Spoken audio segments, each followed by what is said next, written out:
Welcome to the Group X podcast. It's so good to see you. Thank you so much for having me. I'm very excited to be on with you today. Now, I'm excited to get to know you, and I know my listeners will be as well. So let's kick it off right from the start. Oh. How did you get into the fitness industry? Where does your journey start? Well, my journey really started in Sweden.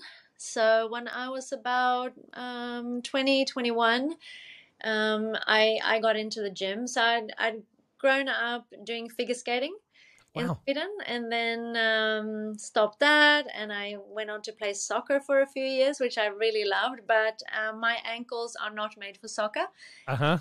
I kept spraining my ankles on the field and off the field, and it was just not something that I could do in the long run.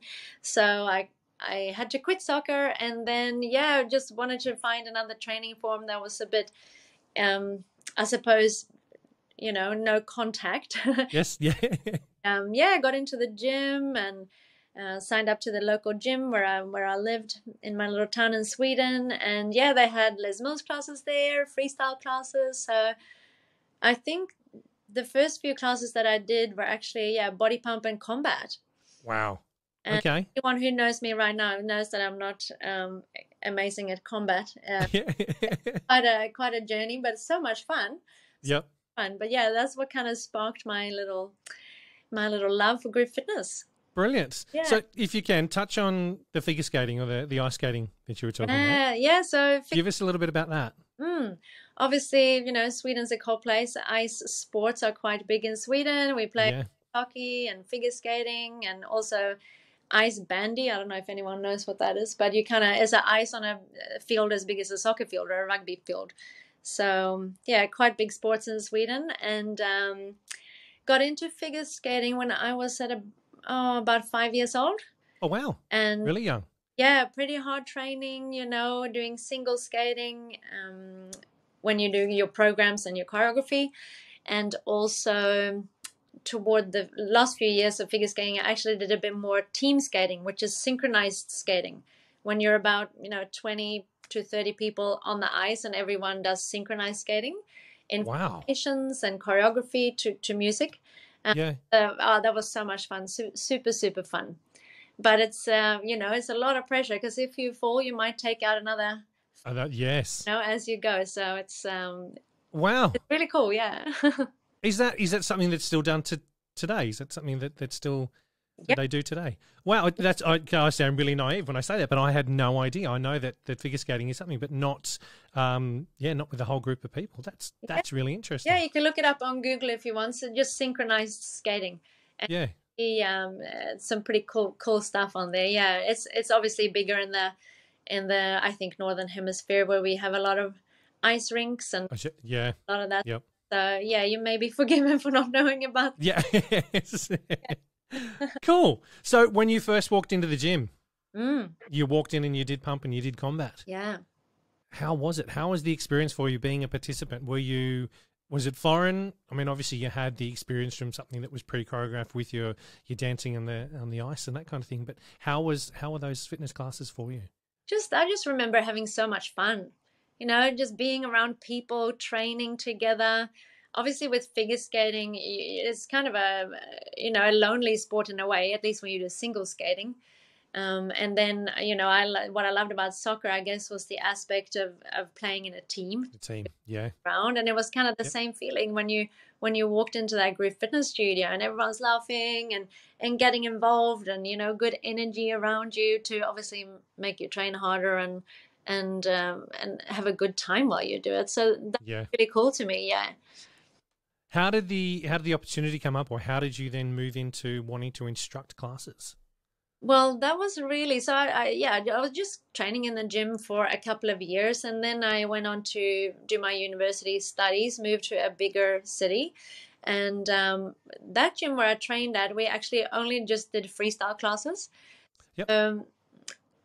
I was just enjoying doing group fitness, and then one day the group fitness manager actually said to me, Alex, we're running a course on how to become an instructor, and would you be interested? I can see you doing all these classes, and would love for you to get involved. So that was Ulla-Britt my original group fitness manager, and Yep. yeah, she got me involved, and I did the course, which qualified me to teach like a freestyle weights class, like a pump, and then actually freestyle aerobics, grapevines, and all that stuff, and Yes. step.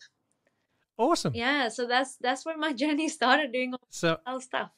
a tap on the shoulder, virtually to say, hey, I think you've got what it takes. You know, it's weird. I think there's a lot of instructors that I've chatted to and a lot of people I've met on my journey through the industry that that's the same sort of way that people, you know, have gotten into what we're doing right now. And that whole, hey, you know what? You're really good at what you're doing here. Have you ever thought of doing this? And it's that moment where you, I think for a lot of us, didn't realize that we had it in us, but it's nice to go, hey, yeah, thanks. Yeah, you know what? Yeah, I might give this a shot. I'll see where this goes. And yeah, for a good chunk of us, we've turned it into a lifelong career that has been so rewarding and meet so many people along the way. Yeah, I guess it's flattering to have that conversation. You know, we'd love for you to get involved, and then, you know, when you start thinking about it, oh, could I actually get paid to train? Yes, That was a motivation for me, also being in uni at the time. Oh, you're saying I could get paid to go to the gym? Well, yeah, I'd love to. I get it. You know,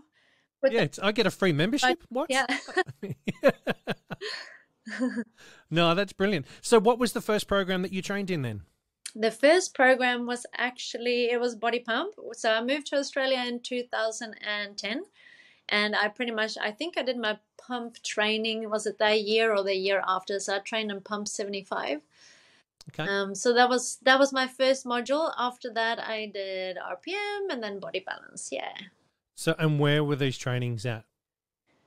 They were all in Brisbane. So Yep. my body pump training was with, I think, Kim Boyd. Yes. Yeah. I remember that name. I don't know the face, but I remember that name from. I think Yeah. Yep. from all that now. But yeah, that was a great training. I really enjoyed that aspect of, you know, having pre-choreographed classes, having done my own choreography for so long.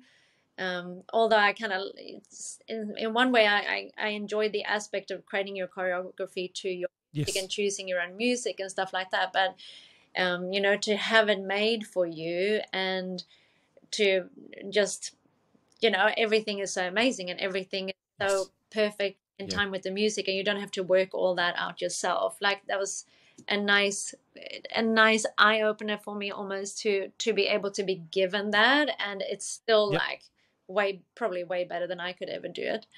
So that was cool. Yeah. Have you found that the Les Mills training that you've done with the programs you've taught or trained in have given your freestyle classes a little bit more oomph than what they may have had previously? Yes, absolutely.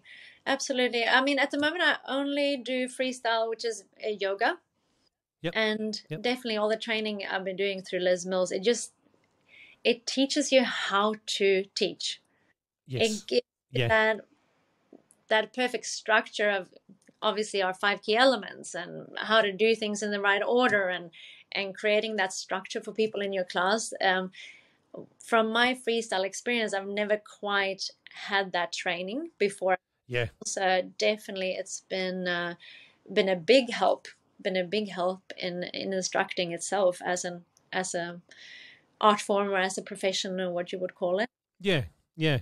That's one thing I've noticed over the years as well, is the freestyle instructors that have done Les Mills training seem to have a little bit more of an edge over the freestyle instructors that haven't had that training. And that's not to say that freestyle instructors that haven't had the training are bad. It's just to say the ones that I have come across in my time when I was Group X manager and just even teaching in the last couple of years, is you find a freestyle class that has a little bit more structure. That I suppose where those of us that are trained in Les Mills programs understand a little bit better in that way. And I think some of their participants or members do appreciate that. In saying that, though, there are still some members and some instructors out there that will never do Les Mills stuff, and that are very much, no, it's freestyle, and that's they've got that flair, or they have that skill set to be able to do their own, which is completely fine, and there's nothing wrong with that either way. But it's just interesting to see those that have done the training for Les Mills have a different edge. Yeah, absolutely. I think so too. It's really a great foundation for building the ability to teach people. And Yeah. people what to do and when to do it, and do things in the right order. I also feel like being a freestyle instructor, previous to doing my Les Mills training, it helped me in the way that, I just got the beat straight away. Because obviously being freestyle, you got to do your music mapping and get the beats right. And, all Yes. songs are in counts of 8 and all that stuff. So that helped me to just quickly pick up the beat when it came to my choreography. Yeah. Yeah. Yeah. I think that you're right. You're 100% right. So then I did Cert 3 way back in 2002. Mm-hmm. Like, feels like I'm going to say it feels like a decade ago, but it's more than that, isn't it? 20 odd years ago. But I remember the first thing that we did was sat down and I, as you said, the grapevine and those movements was what I had to present for 2.5, almost 3 minutes. Now, I was the guy that rode a bike. I was great at a spin class and that was fantastic. But when it came to me doing grapevines and chasses and marching forward and marching backwards and arm lines, and that in itself was crazy. However, the experience of understanding music. Now, I'd been playing guitar for years and I'd understood music counts and beats and phrases and, the big ones, all that kind of stuff. But when it came to putting that understanding with music to movement was very foreign. Okay. Because it was, for me, on a bike, just pedal in time with the music, you're not really going anywhere. But to get off the bike and then go and do something different was very confronting, but also quite rewarding when you got it. When I looked at the faces of the people in front of me and realized that there's 30 people in front of me that are following everything I'm doing on the beat. Okay, I'm not that thick after all. I've got this. I can actually do this. And it's that moment when you realize, this is something that's a passion, but something that is amazing that we can do as well. Then when I moved over to do my Les Mills training, it was so much easier because I'd had, as you said, that foundation. I got the beat of the music. I know that. Yeah, come on, let's go. Let's do it. But I think some of the trainers that we have coming through some of the courses that haven't done a freestyle module before or haven't even taught anything before, it can be quite daunting as well, not understanding the phrase of music or the counts of music or the beat and that kind of stuff. Yes, they can dance or they can, keep time to music, but when it comes to actually understanding how that comes into exercise patterns can sometimes be quite foreign. That's right. Yeah, it's that exercise pattern to music. Yeah, that you got to pick up, which takes, it's more challenging for some people, easier for some, but we get there in the end. Yeah. Yeah, there's from module training and people that I've chatted to that have done module training, some people do find that exceptionally hard and very overwhelming on day one. Yeah, to actually be, you've got to get up and have a go on day one. Let's see how we go. Oh dear, I don't have this at all. And I'll say that there's probably a good 70, 80. I could be wrong when I say that 70, 80% of trainers that go through or instructors that go through training that have that moment of, I'm not coming back tomorrow. It's too much. No, I can't do this. Or they're sitting in the corner and there's tears going everywhere. But the fact that they get up and come back the next day, huge. You overcome it. You're in there to learn. No one's going to be perfect. No one's going to walk into a training module and go, you know what, I got this, and walk out of that weekend or the following week when you go back and do day 3, your certification, that the final next day you walk in and you teach your class and there's no hiccups. Wouldn't that be lovely if it was? But no, I don't believe that there's anyone out there, unless they've been doing this for a good 30 odd years, would be able to pick it up and smash it. It's such a foreign thing, really, because when in life do you, maybe a yearly work review at work is kind of feedback you get in life, unless it's from your spouse or, your kids or something. But it's not often that people sit you down and say, this is what you're doing really well. This is what you need to work on. Try again. It's a big thing when we do our initial module to get feedback. Wow, it's very foreign to a lot of people. So kudos to all of us that have gone through it and that will be going through it. Yeah. Those that want to, don't be afraid if day one is a disaster. It doesn't matter. You're there to learn. You're there with a group of people going through the same experience, but everyone's experience is unique. So just sit in it and enjoy it for what it is, and take away the learning. I think it's a good thing. This is the Group X podcast. Just looking to. Now, I wanted to ask you how the opportunity come up for you to jump onto the trainer and presenter team. How did that happen? Yes, so I've been teaching. Well, I teach pump, balance, RPM. Been teaching for quite a while, and then there was the opportunity. Probably is it 4 or 5 years ago now that we were given the opportunity to apply to be on the squad. So that's what I did for Queensland. So I do believe we had to send in a couple of videos of us teaching and, do a little application online. And that's what I did. And then a group of us were invited to do a boot camp up in Brisbane. I do think this was in 2018. So we did a boot camp together where we had to present quite a few times, do upskill, and that was with Jacko and Amanda. And we had a great weekend together and learned a whole bunch of new, really cool stuff that was presenter level, and try to apply that to our teaching. And then I was blessed enough to be invited to be on the squad for body balance and body pump. And then, sort of teaching when there was the need for extra people on the team. Stage. Yeah.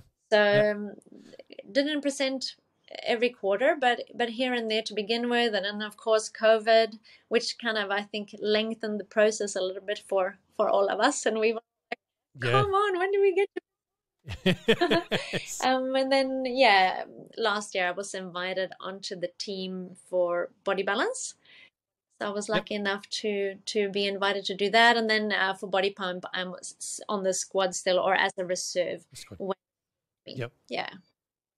So take us back to when you were actually filming the video that you had to submit. Did you just do the take one and go for it and that was it? Or did you record a couple before you put it through? I think there were a few takes. Isn't there? But then in the end, you kind of got to go with, well, this is me. This is what I do. This is me being myself. And, you just got to send it in also and be happy with it. But I'm one of those people, let's try again and let's try again. And my arm wasn't quite straight enough there. And look at my knee bend. Like that. You second guess yourself a little bit. But then, I did send it in the end. I so appreciate hearing that, because I think the first time you ever watch yourself on video, if you haven't watched yourself on video before, or doing in that regard, you're doing something different where you may have seen yourself on video before, but you've got to send something in to someone where you're going to be assessed. You are your own worst critic, not saying you, but I'm just saying as the person that's videoing, you sit back and you go, oh, that was atrocious. Oh my God, look at me. What? Oh, that's the wrong angle. I've got a double chin there. You don't have a double chin, but all of a sudden you're like, oh my God, what? No, the camera's got to be on a different angle. And you scrutinize absolutely everything to the Instagram. And I remember doing it when the first ever podcast that I put out. Didn't go to air because I hated hearing my own voice. Absolutely hated it until I got confident in hearing my voice. And the first one though, I was like, oh, do I sound like that? Oh no, I can't do it. The first time that I remembered doing a video assessment for myself for RPM when I was working at Les Mills head office, same thing. I was like, oh, that camera angle is atrocious. The lighting's, the lighting's atrocious. I can't do that. But it's not about that. That's not what people are engaged in and looking at and seeing. They're looking at how you do what you're doing, not those little things that we all scrutinize ourselves about and go, oh no, I can't do that. I'll need to video that again. I'll need to send it through. I think it's great that you did it a couple of times before seeing it through, because it shows that you have passion and drive around what you're doing as well. Yeah, you're getting the butterflies effect, the butterflies before you go to teach, and that nerves of, I want this to be okay. I think when we lose that feeling is when we sort of need to take a bit of self-reflection and go, am I doing this for the right reasons? Why am I here? So absolutely. Yeah. And I think self-assessment, and not overdoing it and filming 100 times, but you're going to be better the second or the third time because you pick up on stuff. Yes. And that's always something that I've been encouraged to do, you know, when presenting, but also just in classes as we go along and teach and learn. There's always stuff to work on. There's always those little habits that we start for some reason and then, you know, say Yeah. beautiful 15 times. Yeah. Yes. So No. self-assessment is very powerful. Yeah, it's interesting. Some of the guests that I've had on and some of the other ones that I've got just about to release over the next few weeks that have been in the game for 20-something odd years have even said the same thing to me, Tony. We still will, you know, put a video in the corner of the room or set our phone up in the corner of the room and video. You know, they said, yeah, I won't say who, but you'll people hear when they've come out that yeah, some of them have gone, that, why am I saying that? Why do I say that? Doesn't make sense. Why did I say that? And it's nice to hear that some of the people that we really look up to and aspire as instructors and or even trainers and presenters go through that same thing, you know, showing that they're human, they have a human side as well, that they're never going to nail it first go. You know, they're some of the trainers and some of the presenters on masterclasses, you know, there's a reason why they get given the music a month or two before. Yeah, we can't do like some people I see do a workshop on a weekend and then go and try and teach on a Monday. No. Come on, give yourself some time. Do yourself a favor and learn it, understand it. I mean, you guys as trainers on the trainer team and the presenters for quarterly workshops, you haven't gotten the music the night before. No. Yeah. No, you get it, you know, you get it weeks or months in advance to prepare. And that's how long it takes. If you really want to embody the work that you're doing, if you really want to have it solidly in your brain and being able to focus on that fifth key element, performance, rather than your choreography, then you know you can't start the night before. No way. No. Yeah. Cool. I like that. So the boot camp that you went on, tell us about that experience for you, your experience through that. How did it go? How were you going into it? Give us some information about that if you can. Well, really, my main memory was just that it was a great experience, and that everyone there was so supportive of each other, and Jacko and Amanda were really, really great with us as well. You know, it's a competitive environment. You know, not everyone's going to get on, and you know it's, oh, I have to present now, and then I get feedback and I have to present again. But I must say, you know, everyone was so encouraging of each other, so supportive of each other. So I just love the experience for that. But then, so I had to present, both pump and balance. And I think we presented, was it 3 times over the weekend? Kind of like an initial module. Don't quote me on this. I think it was 3 times. And more feedback as we were given more information and more learnings from Jack and Amanda. And then I guess just showing that you have the ability to grow and develop and you know, apply the knowledge that has been given to you. Yeah. Can you remember your first class after that weekend? Yes. I mean, was it different? As in the way you were teaching, was it different to your normal classes that you taught before because of what you took on I can't from that weekend? Exactly remember what I did, but I do remember being so inspired, because all the trainings I've done with Les Mills, and that's quite a few over the years, you know, AIM 1 and AIM 2 and advanced training a couple of times and boot camps and stuff.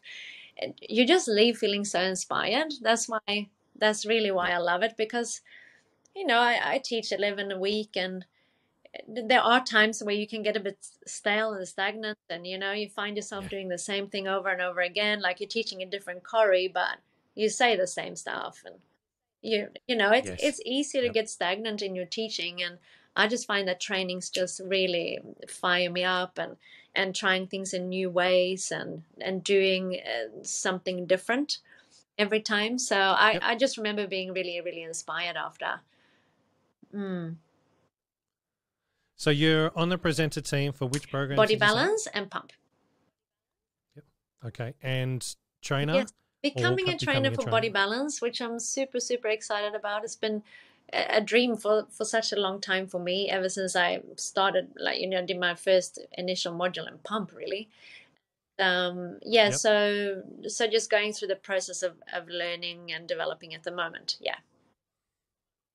Have you had an opportunity to shadow with any of the training No, I as have yet? my first module with Libby up here in Brisbane in Yeah. 3 weeks. Oh, Brilliant. yeah. Excellent. Well, I wish you all the best for that as well. It's I know what that can be like being a trainee in Mm, that role or in that environment as well. That you're very nervous. Well, I was very nervous walking into that with indoor yeah. cycling stuff that I did. But you become a sponge like you would a participant on Mm, the day. Well, for me anyway, I became a sponge on the day, but it was so different taking on board what everyone's emotion was in the class, as well as transposing that, I suppose, getting that in my brain of how I had to deliver that same content and hope that it was going to land in the same way that the person mentoring me yeah. was delivering it as well. So, yeah, enjoy Yeah. the Thank experience you. as well. You know, I think that they wouldn't have chosen you if you don't have the skill set. So they can see something there, but just roll with it and Yeah, just have I'm a whole really lot of looking fun forward to it. as well. It's cool how Les Mills really structures all the training, and you bring something up at the start and then you kind of weave it into the next section and then it comes back later just to reiterate your learning and how they build on things. It's yeah, having been through the process many times myself, it's cool to kind of see it from the outside in rather than being a trainee or and at my initial module. It's cool to see the structure and it's so clever how Les Mills does Yeah. things. Mm. Yeah. If you can, take us back to a presenting time over the last period when you, or that's if you can, the first time you got to jump up on stage to either shadow or even Yeah. present a track at a quarterly workshop. How was Oh that? gosh. There've been a few times now that I've been up on stage, and each time is just so special because you appreciate the opportunity to be there. You appreciate the people, the instructors that have joined the class, taken their time out of their Saturday or Sunday to come to workshops. So it's just a super cool experience. I remember when I started, when I was on the squad, I was often quite nervous, and sometimes I felt that it got just a little bit the better of me. However, in the last couple of years, having presented, you just kind of become more settled in the role and you become more confident in who you are as a presenter. And perhaps Yep. also that step from being on the squad to actually being recognized as a presenter was a good thing for me. And these days, Yep. yes, I get a little bit nervous, but just kind of the butterfly nervous. And I Yeah. really, these days, I'm enjoy it more than I'm nervous, so to speak.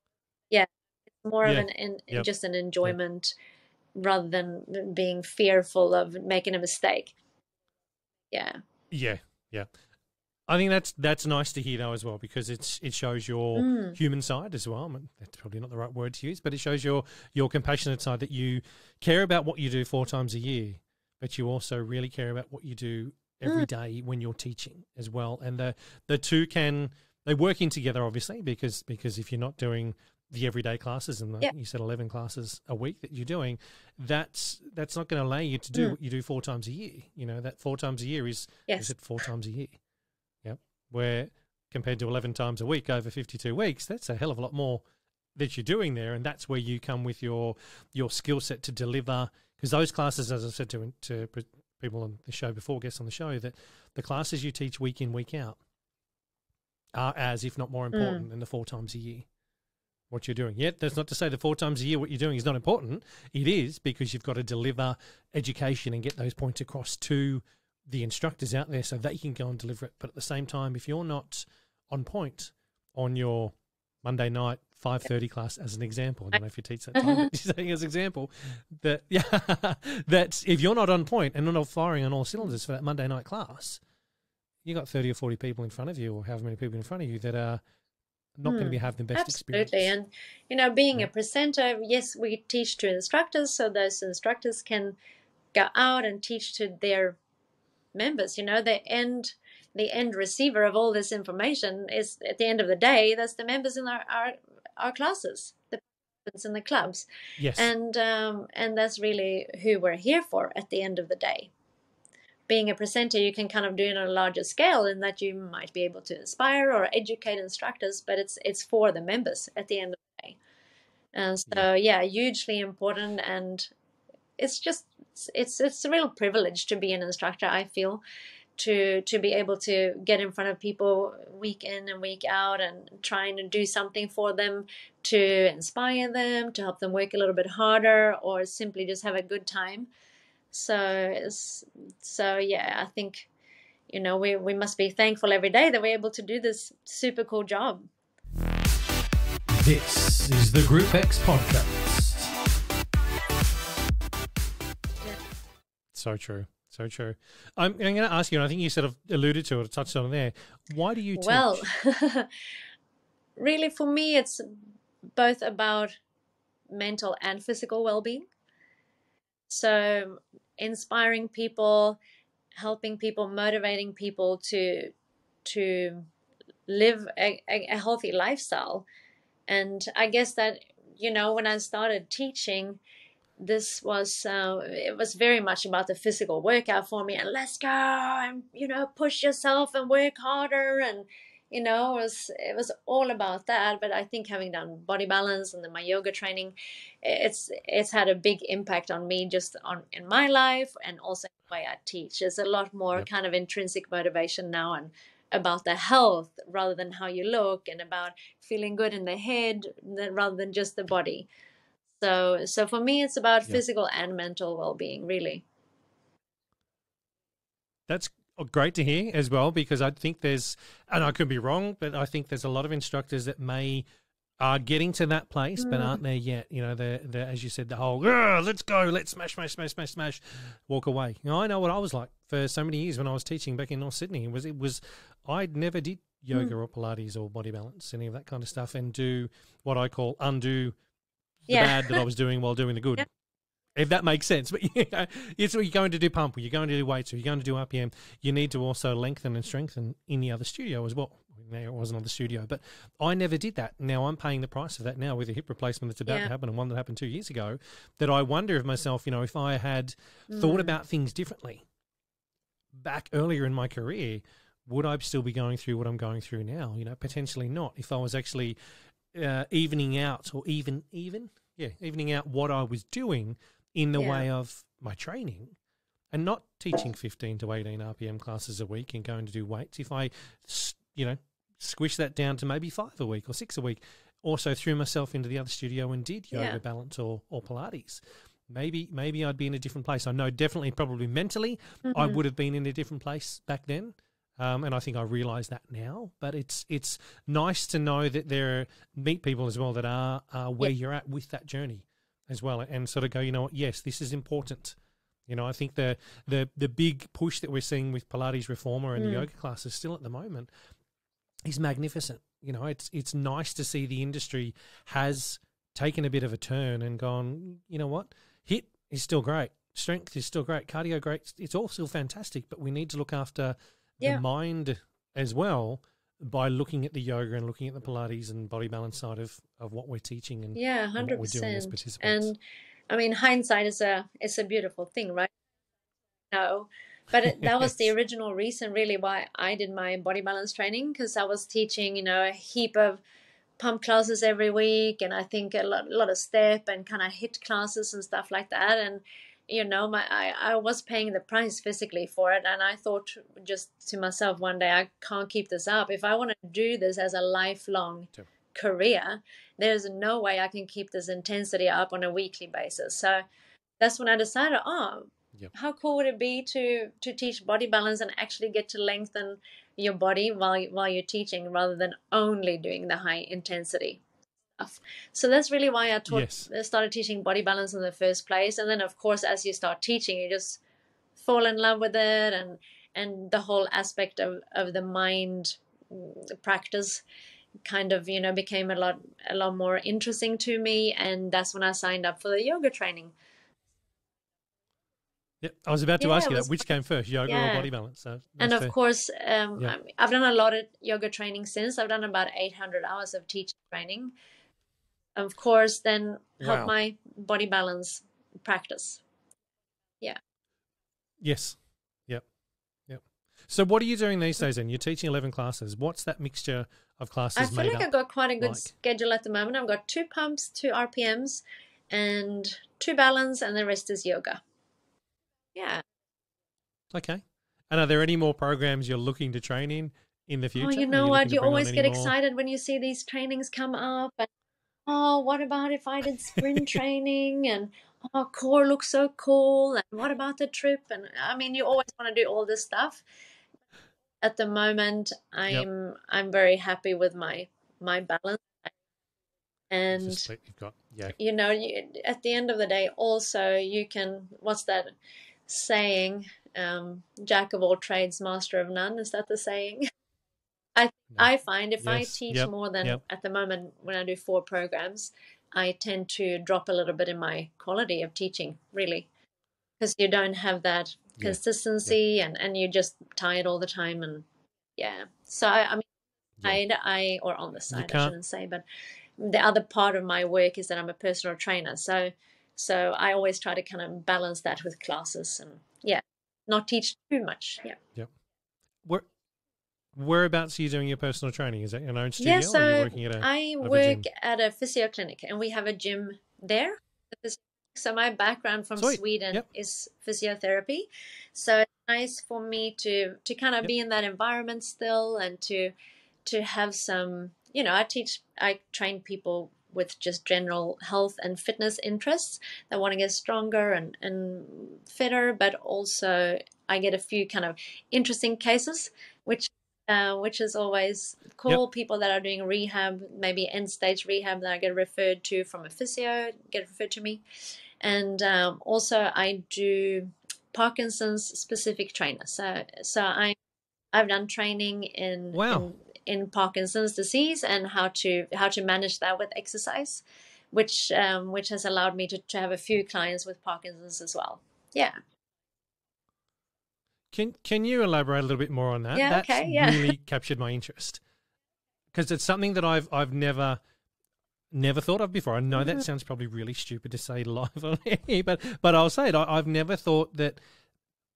Yeah, tell us a little bit about that if you can. Give us a little bit about what that is and how that experience is for you training someone that has Parkinson's. So with this training, I mean, I was really fortunate enough. It was my first client ever who had Parkinson's disease.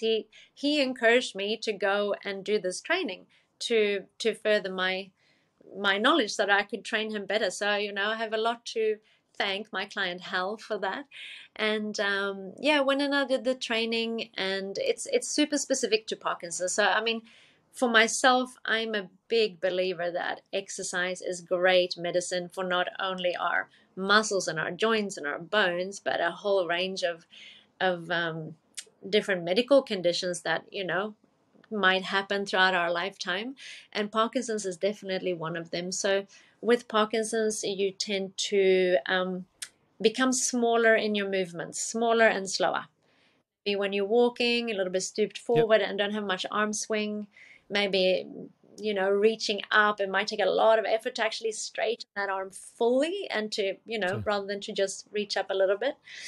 So Parkinson's specific training is very much based on making the movements big, is based on amplitude of movement. So we Yep. reach far and we lift the knees high and take big steps and just make it really, really magnified to kind of train those neurons in the brain to make more pathways and to use the motor Yep. cortex to help create big movements. Yeah. So with Parkinson's, you have lower, or the dopamine producing cells in the brain start to kind of fall away, and that's what makes these movements smaller. Yep. So we try to train the brain to make the movements bigger again, and using different parts of the brain to make that happen.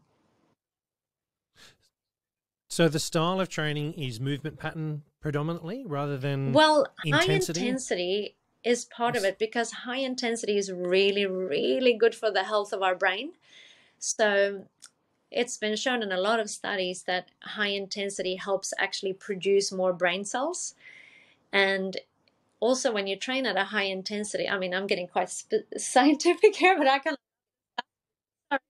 No, look, I'm enjoying it. It's. I've never had this conversation, so this is brilliant. So this is really interesting. Training, the brain produces a substance called BDNF, so it's brain-derived neurotropic factor, and this specific substance is like a magical elixir for our brain. Is that it rejuvenates our brain. It makes us produce more brain cells, and it makes our brain function better. So high intensity training actually helps us make our brain healthier. So that's part of the Parkinson's training, neurological training. Yeah. But also another aspect is movement patterns and making the amplitude. This is the Group X podcast. That's fantastic, though. I had no idea that there was specific training for Parkinson's. That's really nice to know and really great to hear. If anyone else is out there that knew that, hey, tell Tony he's a bit of a slacker for not realising it. But I think that's brilliant that there is training that's specific to people with Parkinson's that are able to help them, but also understanding that high-intensity training is actually good for the brain as well. I'll be honest, something I never knew. So obviously something that I should be doing as well. And there's actually a really cool book that I might recommend to anyone out there who's interested. It's called The Happy Pill, and it's about how training is amazing for our brain when it comes to mild to moderate depression, and it makes us more creative. It makes us more clever in many different ways. It helps our memory, and that it grows the specific area of the brain that's important for memory, that's used for memory.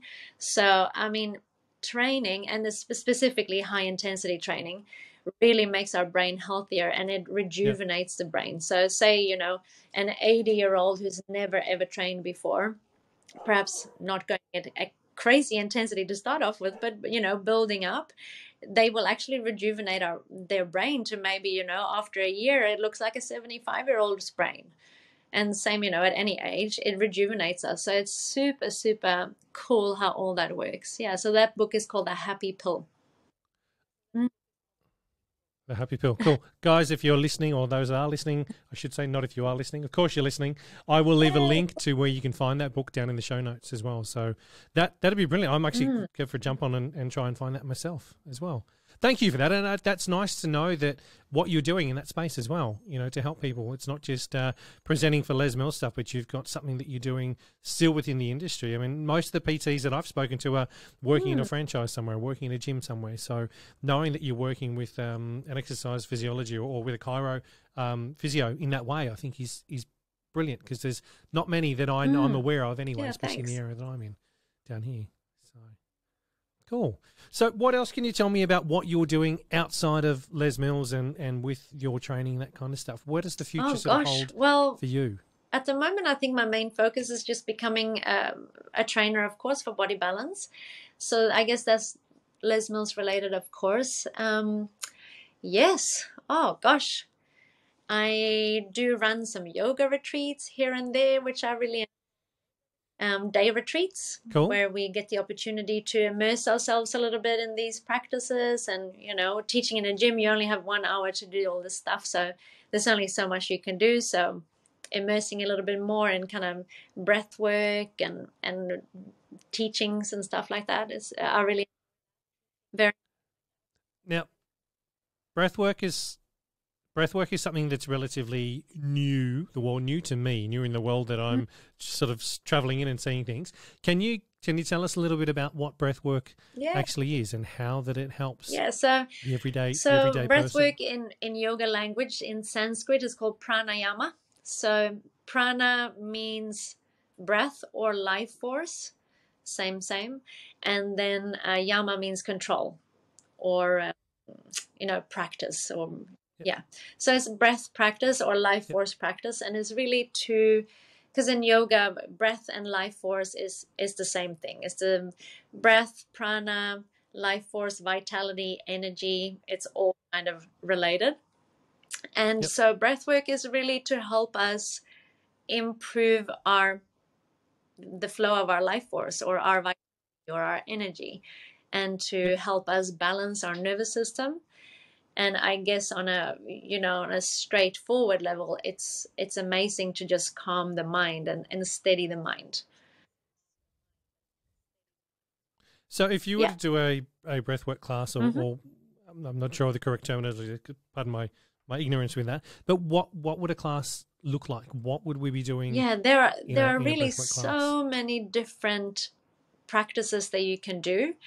I mean, a simple form would just be to kind of close your eyes and bring awareness to your breath. That is a simple form of breath work, just watching, the breath flowing from navel to throat on the inhale, from throat to navel on the exhale, just watching that rise and fall of the breath. That is a form of breath work. You could do it for counts, saying inhale for 4 counts, hold for 4, exhale for 4, hold for 4. It could be, there are many different ways of doing it, but there's one called alternating nostril breathing, where you use your fingers and you inhale through the right, exhale through the left, inhale left, exhale right. There's practices where you kind of inhale for 3 counts, followed by a long exhale, or doing it the other way around. I mean, there are probably 1,000 different versions of these things. Wow. Yeah, I've only noticed it because it started popping up on my social media feeds recently. That I would say probably over the last 3 or 4 months, and that's why I asked the question, because I've seen it and sort of gone, oh, okay, I'll get around to looking at that more down the track and see what that's about. That's interesting.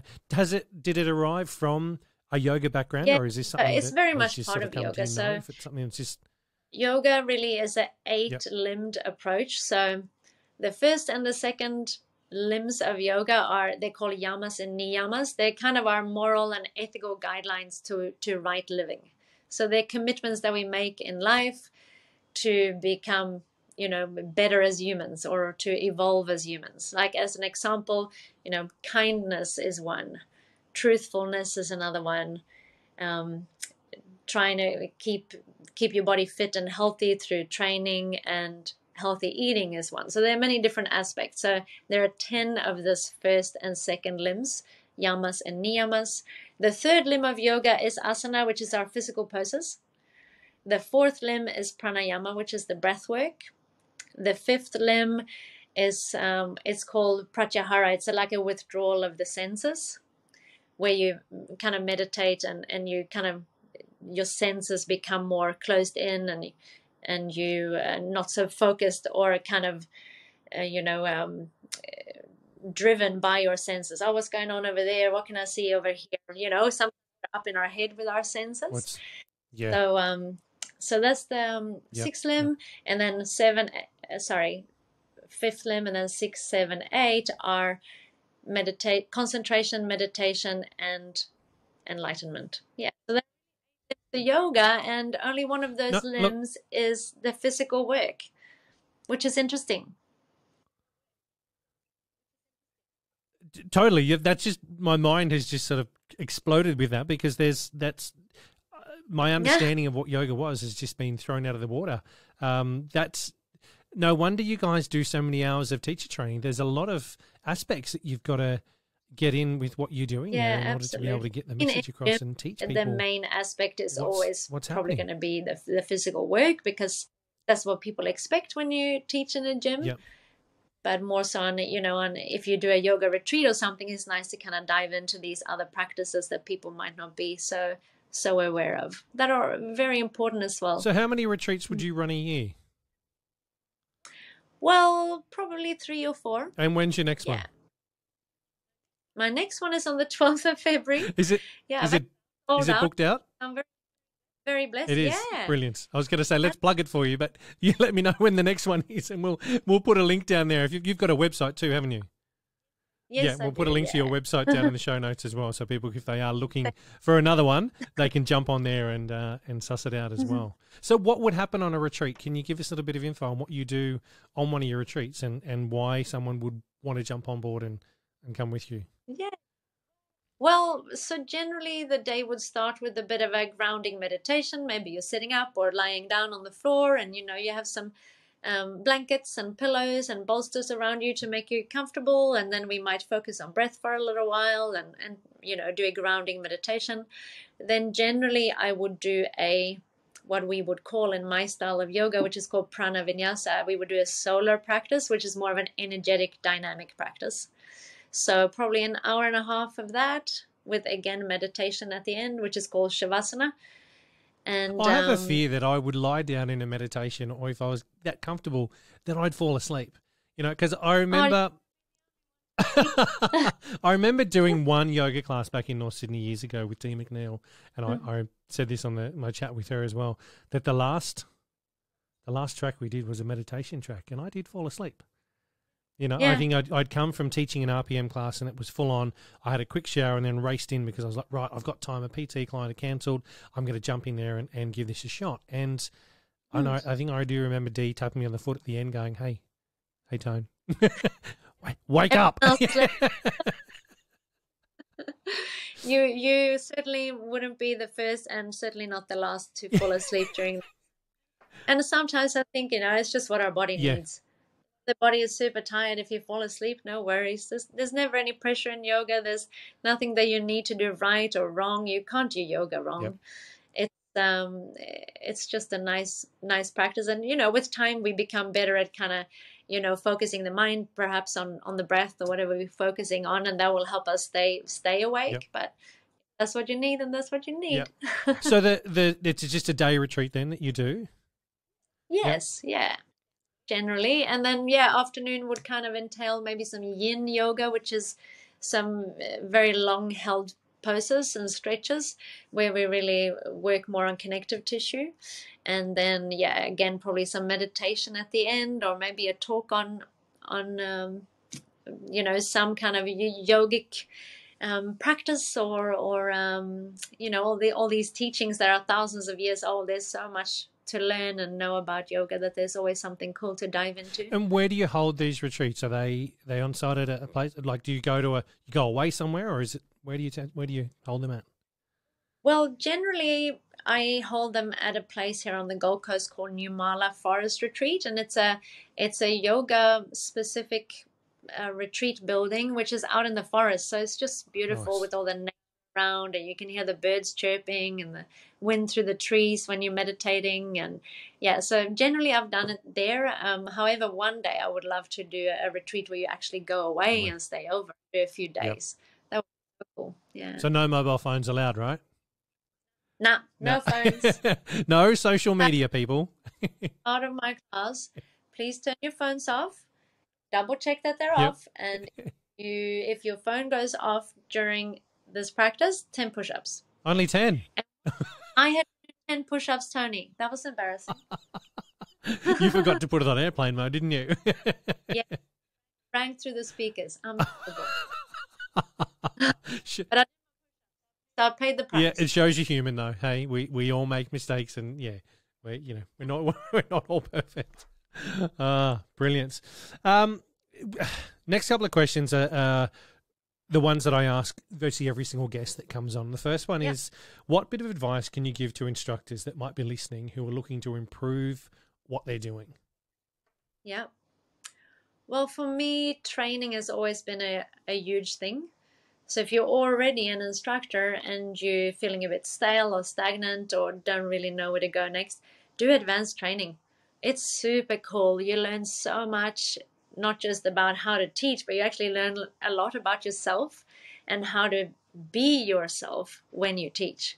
It's super cool. So just any type of upskill. If if you're a freestyle instructor, even you could, do some other course that you find online. Just anything we do, we'll always learn something and pick up on something to use in our next class to keep us inspired and to keep us energized in our art form, in our craft, what we do. And if someone is thinking about doing instructor training, I would just say do it. Yep. It's such a cool job that we do, and it's so much fun. You get paid to exercise, and you get a free gym membership in most cases. So, what more could you ask for? What have you got to lose? I like the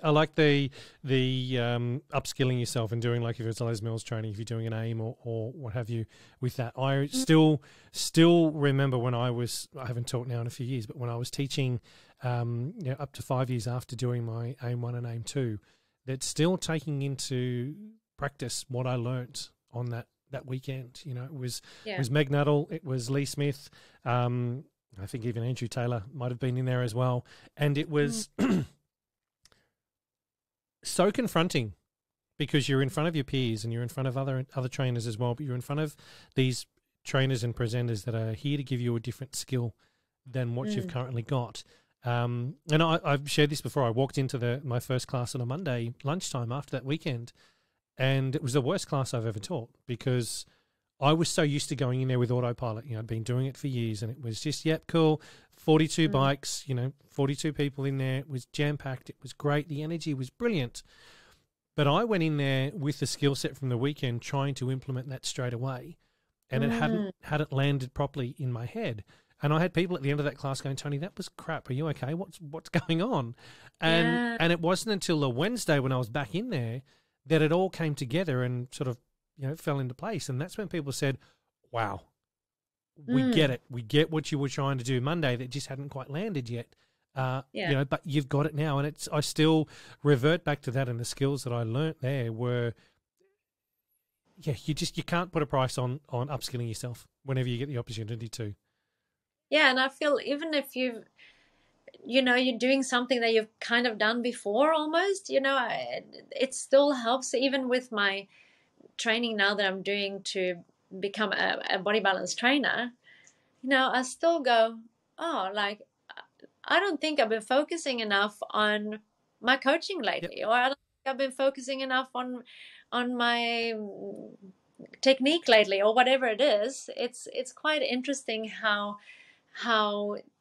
when you reiterate these things and remind yourself of these simple basic things, how that can just change your teaching a lot. Because often I think for us that have been training teaching for years and years, it's easy to kind of get into that performance mode all the time, or just connecting, doing what you're comfortable with, or just motivating, doing that, or just educating. When you pull it back to basics, you're like, oh man, I didn't study my choreography enough.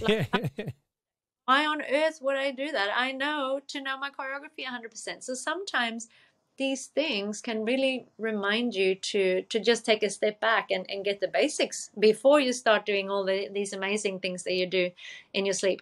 So true. So true. I remember having experience when I was teaching indoor cycle experience with Fitness Network down here in Sydney years ago, and walking away from a weekend training module where I presented, but then realizing there was one or two components of the presentation that I needed to go and work on. And it was interesting that once I went through, did my own education to upskill myself on that even more, that my classes then changed as well.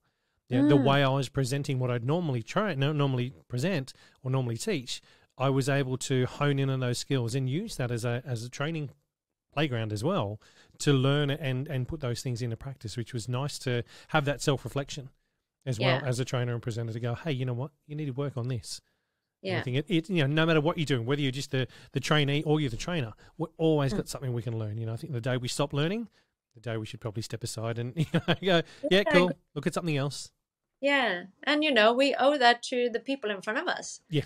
They've taken time out of their day to come to gym and to come to our class. And we owe it to them to be well prepared and to do our best, really, because that's our job. And that's the most respectful thing to do for them. So true. Hey, last question, and then I will wrap it up because I know your time is important, and I don't want to be sitting. We could sit here for another couple of hours, I know for sure.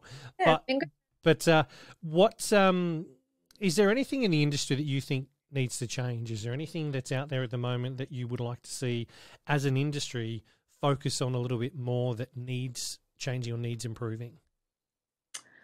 Oh, that's a tough question, Tony. And there doesn't need to be, okay? Yeah. I'll be honest with you, there doesn't need to be. If you're happy with where everything's at, that's completely cool as well. There's not it's not I'm not asking the question to say, hey, you need to have an answer for this. I just ask it to understand and get a bit of engage from everybody that I'm chatting to about what your experience and what you do day in, day out, and the training that you do and the environment you're in is quite different to everybody else, and everybody else has their own journey. You know, I know there's things that I would suggest straight up that I think would need to change in the industry, but at the same time, I'm not teaching at the moment. So my view is different to someone that's teaching, as you said, 11 classes a week. Yeah. I suppose just coming from a physio perspective, you know, in gyms and in that kind of structured setting, we have our guidelines and how to teach safely. With Les Mills, especially, everything is very structured and keeping the exercise safe. And there are things we must say and things we must do to make sure our members are safe, you know, to keep them safe as well as we can during these classes. And I guess perhaps in other environments, smaller gyms or, you know, kind of local places, local studios, that is not as governed, I suppose. Yep. There are classes out there that are, you know, perhaps too high intensity for a beginner, or like, let's do 70 deadlifts now with your max weight, and, you know, people tend to get injured. And so, you know, I think in a physio clinic, we see that more. Yes. And there are perhaps people out there that could use some guidelines and could use some way of governing this whole safety aspect of things. I think the bigger gyms really have it down packed. Yep. And trying to get people to exercise safely as well as possible. But then I think perhaps there will always be those places where we might take beginners a little bit too far too soon, or exercise forms that are not quite safe that could maybe be adjusted here and there. Yep. So I don't know, that could potentially be something. What do you think? I agree with you on that. I think that is understanding who's in front of you. Yeah. Teaching to who's in front of you is vital, you know, vital, one, for their safety, but two, for the longevity of the gym as well. If you don't read the crowd, and read who's in front of you and understand who's in front of you, and ask who are the newbies, who hasn't done this before, who has done this before, engage who's in front of you so you can give options.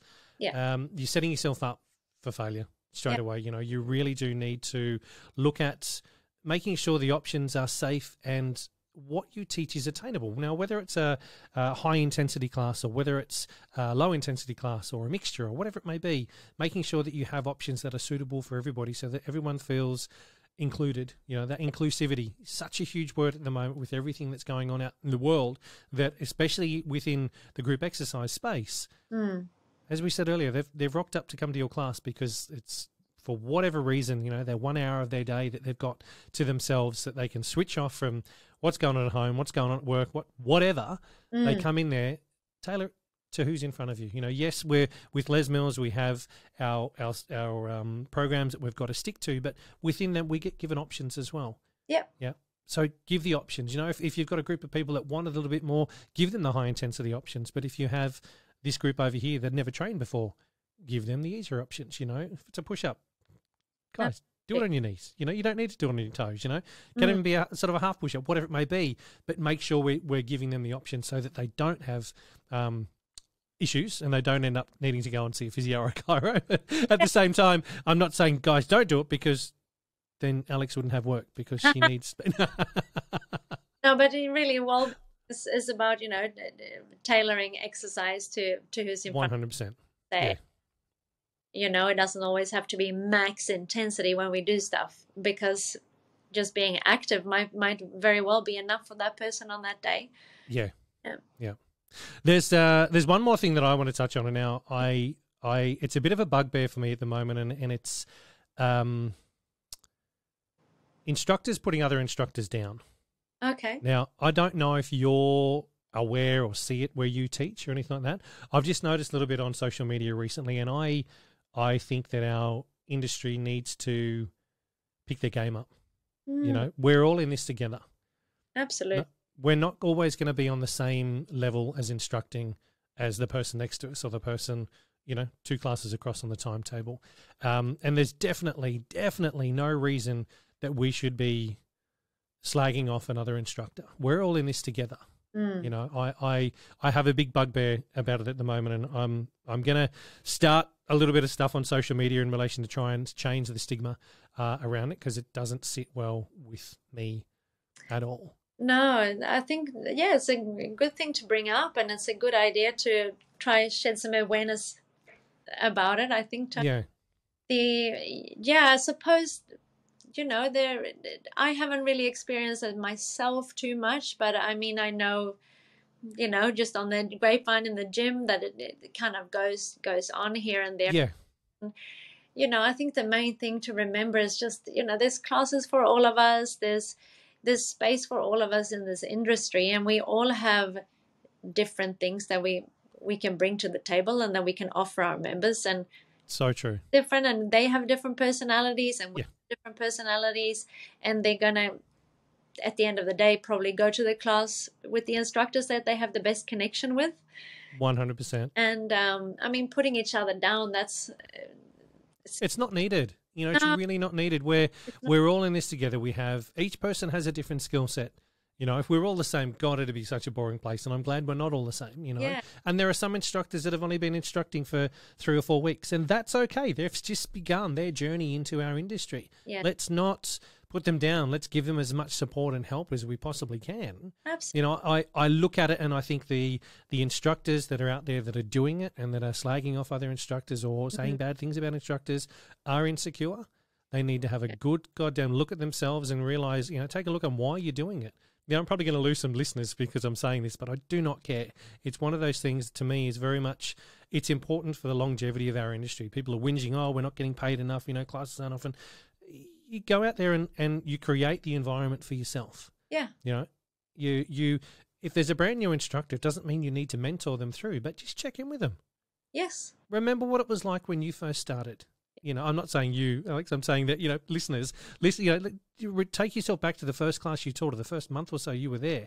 You were green as all hell, and you were just like, oh shit, am I doing this right, or whatever it may be. Yeah. Everyone starts somewhere. So support each other. Let's get through this together, and hopefully we can get rid of the stigma or rid of that negativity that's around, and start with let's pump each other up. Yeah. Oh, it's totally important. I mean, that's what we do best, right? Motivating people and keeping people happy. And, so why wouldn't we be the same way to each other? Yeah. And encourage each other. And like you say, with new instructors especially, I mean, yes, we know when we don't do stuff right. We know we messed up our choreo. We know we overtalked that whole track, which was me when I started. Yep. Me too. Ever. Terrible, terrible. But I mean, you know that stuff, and what you need is encouragement. That's what you need as a new instructor. You don't need to get feedback for half hour after every class. They might have to work on, and that's okay to bring up. But at the end of the day, what's going to make you better at that point in time is probably some motivation and some encouraging words. Yeah. So totally point. Yeah, I'll say that to Group X managers as well. If you see it happening in your gym, nip it in the bud straight away. Stop it. Be the leader that you're meant to be. Be the manager that you're meant to be, and step up. Yeah. Give your instructors some criticism. Give them some feedback. Critique them on what they're doing, but make sure that you're delivering it in a way that is going to land. Don't make sure that it's not a negative way to give them feedback. Some of them may need help, so reach out. If you don't have the skill set yourself, then find someone that can help you deliver that feedback. If they're your team, I think one of the posts I put out last week on the Group X Instructors Facebook page, Group X Instructors Australia, was a great GFI can bring hundreds of members to your gym, but a great GXM can bring thousands of members to your gym, and if it's managed correctly, that's what's going to happen. It really comes down to the leadership of who's in front of you to make sure that it's going to be delivered correctly. It does. So it does. But Alex, look, thank you so much for your time. Thank you for coming on the show for a chat. Thank you. I've greatly appreciated getting to know you and you sharing your story with us here as well. So from me to you, thanks so much. Oh, it's been really good. Thank you for having me. It's been a great chat.